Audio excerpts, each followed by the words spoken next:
Hello and welcome to Edukemy. I am advocate Chand Kuba. दोस्तों, अपनी ethics की सीरीज़ को आगे बढ़ाएंगे और आज के इस सेशन में हम बात करेंगे बुद्धिस्ट मॉरल फिलॉसफी की। अब देखिए, बुद्धिज़्म का ये जो कंसेप्ट है बेसिकली ये हमें आर्ट एंड कल्चर में हमारे यूपीएससी की प्रिपरेशन में पढ़ने को मिलता है। आज का हमारा जो सेशन है वो ना तो बुद्धिज़्म की हिस्ट्री से रिलेटेड रहेगा और ना ही आर्ट एंड कल्चर के पर्सपेक्टिव से। जनरली जो मॉरल टीचिंग्स लॉर्ड बुद्धा की हमें देखने को उसके बारे में हम बात करेंगे और उसको रियलिस्टिक ग्राउंड्स पे आज हम डिस्कस करेंगे with few examples. I hope कि ये सेशन आपको काफ़ी पसंद आए। हमारा फिर से मैं बता दूं, पर्सपेक्टिव जो है वो GS paper 4 that is ethics रहेगा एंड उसी को ध्यान में रखते हुए आज का ये सेशन रहने वाला है। चलिए शुरुआत करते हैं बुद्धिज़्म से। अब देखिए, लॉर्ड बुद्धा जिन्होंने बुद्धिज़्म की शुरुआत की, उनके अगर टीचिंग्स को देखें तो उन्होंने सबसे पहला जो लेसन हमें दिया that is in the form of four noble truths. Four noble truths that is चत्वारि आर्य सत्यानि। चत्वारि दैट इज फोर, आर्य नोबल, सत्वानि that is truth. Pali language में ये यहाँ पे हमें टेक्स्ट देखने को मिलते हैं बुद्धिज्म, और उसी से यहाँ पे ये लाइन हमें देखने को। फर्स्ट ट्रुथ इज क्या? दुख। That is world is full of miseries. क्या कहा लॉर्ड बुद्धा ने कि वर्ल्ड में हर कोई पेन, डिससेटिस्फेक्शन एंड इम्परमानेंस से दुखी है। पेन इमोशनल हो सकती है, फिजिकल हो सकती है, या फिर एग्जिस्टेंशियल पेन, डिससेटिस्फेक्शन हो सकती है। जो अमीर है वो भी दुखी है, जो गरीब है वो भी दुखी है। अमीर इस बात से दुखी है कि और क्यों नहीं मिल रहा, गरीब के पास तो कुछ वैसे नहीं होता, वो इसी वजह से दुखी होता है कि बेसिक नीड्स भी पूरी नहीं होती। अब कई बार हमें ये इल्यूजन हो जाती है, डिल्यूजन हो जाती है कि भाई हमारे पास सारा कुछ है, सब कुछ है, पैसा है, फेम है, मनी है, पॉलिटिकल पावर है, सब कुछ है, हमें तो दुख नहीं होना चाहिए। लेकिन लॉर्ड बुद्धा कहते हैं जिनके पास ये है वो भी दुखी हैं। क्यों? क्योंकि आज जो चीज़ आपको खुशी दे रही है, what ever is giving you happiness और प्लेजर, राइट, अल्टीमेटली क्योंकि ये आपसे छिन जाएगी। कोई भी चीज़ परमानेंट नहीं है, इम्पर्मानेंट है सारी चीज़ें। तो कल को ये चीज़ें आपको दुख देकर जाएंगे, आपके दुख का कारण बनेंगे। तो world is full of what? Sufferings, दुख। ठीक है। दूसरा इसमें कहा गया कि दुख का कारण क्या है। कहते हैं जी, दुख का जो कारण है, सफरिंग्स का जो कारण है, that is desire, attachment and ignorance. इसी ट्रुथ को इन्होंने समुदाय कहा। क्या कहा कि जो हमारे दुख हैं वो हमारे डिजायर से निकल कर आते हैं, क्योंकि हमारे पास जब होता है तब भी हमारे पास एक चीज आ गई, अब हम इसलिए डिससेटिस्फाइड आ गए कि यार ये चीज तो चलो हो गई, it is taken for granted हो जाती है, हमें फिर कुछ नया चाहिए। आज हम यूपीएससी क्लियर करने के लिए डिजायरेबल हैं, डिजायरस हैं। ठीक है। कल को जब यूपीएससी क्लियर हो जाएगा तो फिर उसमें होगा जी अच्छा कैडर मिल जाए, अच्छी सर्विस मिल जाए। वहाँ पे हम अगर नहीं मिलेगा तो दुख। फिर उसके बाद होगा जी, जहाँ पर हम हैं हमारे सीनियर के साथ हमारी अच्छी बने, हमारा प्रमोशन अच्छा हो, अच्छे रोल मिले, मीडिया में हमारा नाम। तो डिज़ायर्स कभी ख़त्म नहीं होते, एंड वही यहाँ पर कहा गया। फिर थर्ड है निरोध, that it is possible to end suffering. Lord Buddha ने कहा कि भाई देखो, ऐसा नहीं है कि दुखों को ख़त्म नहीं किया, it is very much possible कि दुखों को निरोध लगाया जा सकता है, किया जा सकता है।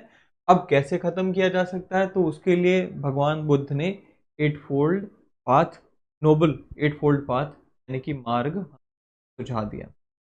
भगवान बुद्ध के नोबल एट फोल्ड पाथ की तरफ बढ़े उससे पहले मैं आप मिडल पाथ की भी यहाँ पर बात करना चाहूँगा। In very important principle. Middle path यानी कि मध्यम मार्ग, जैसे हमने एरिस्टोटल के केस में पढ़ा था। एरिस्टोटल ने क्या कहा था? एरिस्टोटल ने कहा था कि जो गोल्डन मीन इज वर्चू। आपने अगर इफ यू रिमेंबर, हमने एरिस्टोटल को पढ़ते हुए क्या कहा था कि भाई हर चीज़ की एक फंक्शनैलिटी होती है, ह्यूमन बींग्स की फंक्शनैलिटी कि they should be rational, they should take decision rationally. जब हम रैशनल होते हैं तो हमने क्या कहा था वहाँ पे कि भाई हम वर्चूज़ को कल्टीवेट करते हैं। और वर्चू का मतलब हमने क्या कहा था? वर्चू का मतलब होता है golden mean, that is middle path. Again वही चीज़ एरिस्टोटल ने, वही चीज़ भगवान बुद्ध ने देखने को मिली। दोनों में खासा टाइम का डिफरेंस नहीं, स्पेस का काफ़ी ज़्यादा डिफरेंस। एक ग्रीस में हो रहे हैं, एथेंस में हो रहे हैं, और एक इंडिया में हो रहे हैं, राइट। बट कहीं ना कहीं ये एक सिमिलरिटी वहाँ। बहरहाल अगर हम बात करें नोबल एट फोल्ड पाथ की, तो एट फोल्ड पाथ में क्या क्या चीज़ें आ जाती हैं वो हमें देखने की ज़रूरत है और उन्हीं को हमें समझने की ज़रूरत है। सबसे पहले ये जो एट फोल्ड पाथ है इसको भी 3 पार्ट्स में डिवाइड किया गया है, that is wisdom, ethical conduct and mental discipline.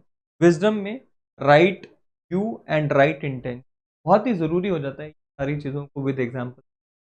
फिर आ जाता है right speech, right action and right livelihood, right efforts, right mindfulness and right concept. सबसे पहले नाउ राइट व्यू की बात कर देते हैं, दैट इज सम्मा दिट्ठी।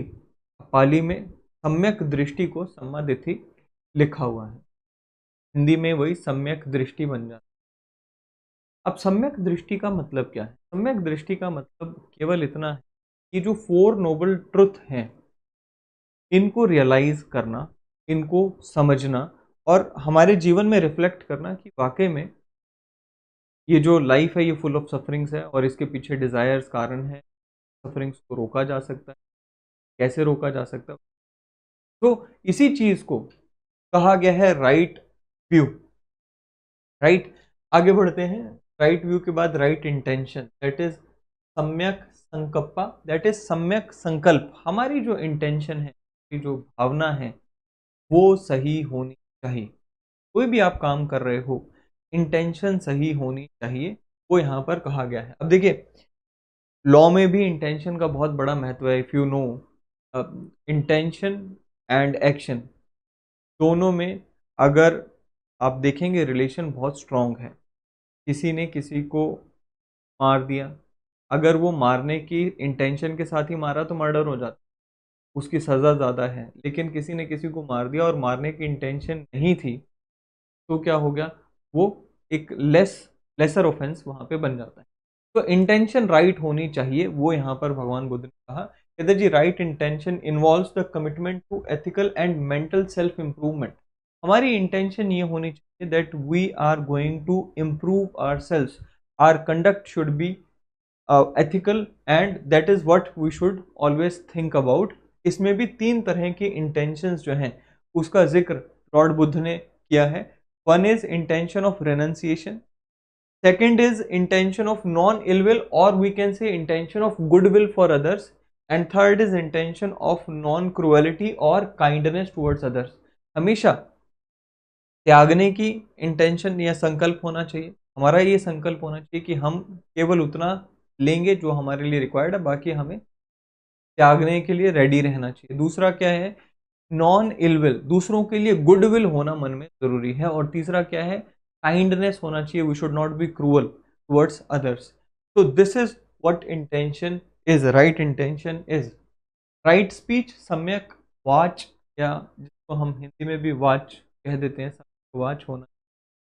उसमें क्या आ जाता है कि भाई speaking truthfully and beneficially and at the right time. सबसे पहले तो बुद्धिज्म में साइलेंस पे काफी ज्यादा जोर दिया गया है कि जहां पे जरूरत नहीं है वहां पे बोलने की जरूरत नहीं है, बोलो मत। दूसरा ये कि भाई जब बोल रहे हो तो सच बोलो, दूसरों के भले के लिए बोलो, और जब रिक्वायर्ड है केवल तभी बोलो। क्या क्या नहीं होना चाहिए, झूठ नहीं बोलना चाहिए, डिवाइसिव स्पीच जहाँ पे हम लोगों के बीच में बंटवारा या लोगों के मनों में वैर भाव पैदा कर रहे हैं, ऐसी स्पीच नहीं होनी चाहिए। हार्श स्पीच नहीं होनी चाहिए और सेंसलेस बिना मतलब की स्पीच नहीं होनी चाहिए। राइट एक्शन, दैट इज सम्यक कर्म जिसको हम बोलते हैं। कहते जी right action involves ethical conduct through physical actions, refraining from harming living beings, stealing, sexual misconduct, etc. And actions are judged to be right if they do not bring harm to oneself or others. Again, आपकी intention से आपके actions clear हो जाते हैं। अगर आपकी intention सही है तो एक्शंस, चांसेस आर कि वो एक्शंस भी सही ही होंगे। सो एक्शंस सही होने चाहिए। सम्यक आजीविका, राइट लाइवलीहुड। लॉर्ड बुद्ध ने बड़ा जोर दिया कि भाई आप जो कमा रहे हो that should be an honest living. आपकी जो लिविंग है वो दूसरों को एक्सप्लॉइट नहीं करनी चाहिए। इफ़ यू रिमेंबर, सिखिज्म में भी हमें गुरु नानक देव जी का ये सेम वहाँ पे देखने को मिला था कि उन्होंने भी राइट लाइवलीहुड पे जोर दिया है। और वही सेम चीज़ यहाँ पर लॉर्ड बुद्ध के केस में भी देखने को मिलती हैं, राइट। वहाँ पे हमें किरत करो का एक कोर प्रिंसिपल देखने को मिलता है यहाँ पे, राइट लाइवलीहुड का। तो क्या कहते हैं जी, this aspect of the path advises against corruption that harms other being, earnings one's livelihood in a righteous way, that is what it is suggesting. Right effort, now सम्यक व्यायाम, एफर्ट क्या होता है भाई? आप जो एक्शन ले रहे हो, किसी दिशा में अपने एफर्ट लगा रहे हो, पहले तो वो एफर्ट जिस दिशा में लगा रहे हो वो भी सही होनी चाहिए, और एफर्ट भी 100% सही होने चाहिए। कहता जी, right effort is making an active commitment to promote wholesome qualities and prevent unwholesome qualities. Wholesome qualities क्या है? आपके एफर्ट इस तरह से होने चाहिए कि आप अपने अंदर पॉजिटिव क्वालिटीज को पैदा करने की करो, कॉन्शियसली अपने अंदर ये क्वालिटीज लेकर आना कि मैं किसी से जेलस नहीं करूंगा, मैं किसी के साथ गुस्सा नहीं दिखाऊंगा, मैं सबको सच बोलूंगा, प्यार से रहूंगा। एंड नेगेटिव क्वालिटीज अगर आप में हैं तो कॉन्शियसली ये कमिटमेंट करना, अपने आप से कमिटमेंट करना कि मैं किसी का नुकसान नहीं करूंगा, हमेशा सच्चाई के रास्ते पर चलूंगा, कभी झूठ नहीं बोलूंगा। अगर आप में नेगेटिव क्वालिटीज हैं तो उनको कंट्रोल करना, that is right effort. What it means is right mindfulness. Mindfulness का मतलब क्या होता है? होश पूर्वक काम करना, कोई भी काम आप कर रहे हो कॉन्शियसली करना, राइट माइंडफुल। आप खाना खा रहे हो, उसका टेस्ट, जनरली आजकल क्या होता है कि we are distracted. Earlier it use to happen कि सिर्फ बच्चों के हाथ में खिलौना, मोबाइल, वीडियो गेम पकड़ा दी जाती थी और उनको फीड कर दिया जाता था पेट में ही। हर किसी के साथ हो, टीवी, मोबाइल, इन सब के सामने हम बैठकर क्या खा लिया, मोस्टली हमें नहीं अवेयरनेस होती। तो be aware of what you are doing. बोल रहे हो अवेयरनेस के, कोई भी काम कर रहे हो अवेयरनेस के चाहिए, साक्षी भाव जिसको हमने कहा है, राइट। तो राइट माइंडफुलनेस का होना बहुत जरूरी है। Do whatever you want to do, but right mindfulness चाहिए, दैट इज अवेयरनेस होनी चाहिए। अगर आप अवेयर हैं तो most of the time you will see कि कई सारे गलत काम जो कि आप कर रहे थे वो आप नहीं, ये यहाँ पर सार हमें मिलता है।